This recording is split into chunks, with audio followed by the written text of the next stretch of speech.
as I said, this company, well, our last guest called it a momentum train. It's just been unstoppable, and the growth seems to know no bounds. What's your take on today's earnings report?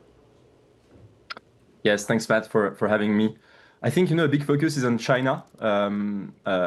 As you know, there's been, a lot of news flow around Beijing trying to achieve self-sufficiency, Nvidia pausing again production for the H20. I think there's a lot of concerns around whether, China is going to be included in the guide, whether Nvidia is going to beat expectations. So, of course, there's one aspect related to that. I think, it's very hard to predict what's going to happen on that front. And I think it goes even beyond whether, China is going to get reassured on whether those chips have backdoors. There's been like some reports that some China senior leaders found some comments insulting, so I think it's more, a negotiation between the US and China that's going to shape up what's going to happen next. And the bottom line is that China is probably going to continue to represent a source of volatility for GPU vendors. Now, I think 2025 is fairly well round up. So I don't, expect a major beat for Nvidia. I think, CapEx expectations now, make room for Nvidia. Like earlier, one of your colleagues talked about hyperscalers, who account for 40% of Nvidia's revenues. They make room for Nvidia now to meet these expectations. It's more 2026, the debate. So what I would really love to hear, from Jensen on the call is, some visibility that they get into next year, possibly even 27. Well, it's interesting when you think about the call and sort of the messaging that might come from the C-suite. We were talking with Mandeep Singh of Bloomberg Intelligence. His expectations is that maybe they're going to de-emphasize China a little bit, focus more on the domestic market, given all of the uncertainties when it comes to the Chinese market and how, of course, trade policy and the relationship between those two nations will shake out. Is that your expectation as well? Yes, Katie, I would say that's our expectation as well. I think there are much more important things to monitor than what's going to happen in China, and things where we can really build up a conviction. First one is how demand is shaping up. And in our view, it's still very, very strong. You still have these scaling laws.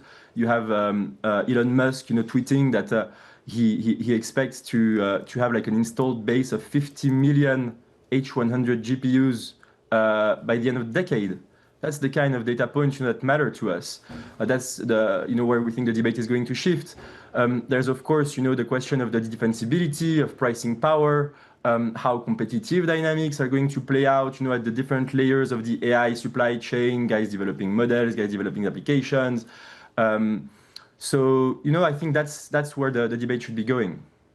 You've done long-range modeling, and I wonder, how long Nvidia maintains this dominance. When I see a story like yesterday, AMD said it's going to work with IBM on quantum-centric supercomputers. I don't know what that is, but it sounds like they might get an edge there.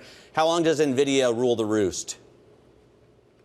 So quantum computers are still, a few years out. So I wouldn't call that, like a threat to Nvidia. Antoine Jensen said still 15 years out. And then 2 weeks later, he's actually coming soon. So it seems like we're all over the shop in terms of when that's going to happen. Yes, there's a lot of excitement, and I hope that they're going to come sooner than we think, because they're going to be very, very helpful, very useful. But they're not going to replace traditional computing to begin with. They're more going to complement it. And AMD building a strong position there, and by the way, they're not building only a strong position in quantum computing. AMD has a very good GPU.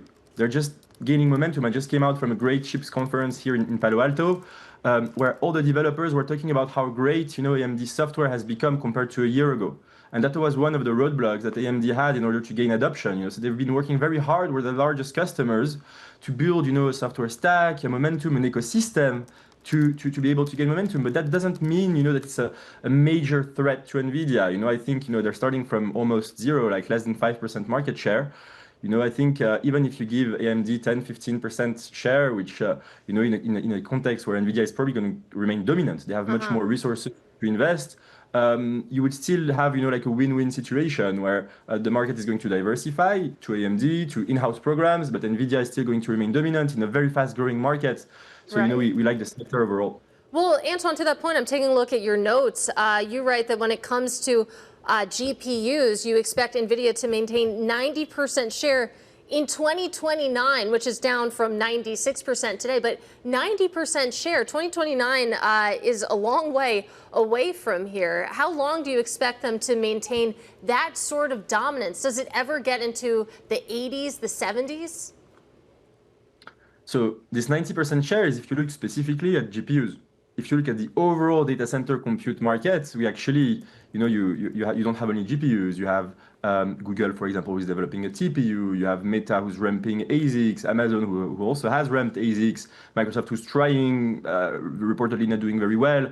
So if you include that part of the market as well, actually, Nvidia, the share that we're modeling for Nvidia is actually closer to 60-70%. It's just within GPUs, which is one category of the market where it's only AMD that they're playing, that we see them remaining, the dominant because, of course, they have much more resources to invest. They have a head start. AMD just started, they're at like their third real generation GPU that they're ramping now. It took Nvidia like decades to get where they are today.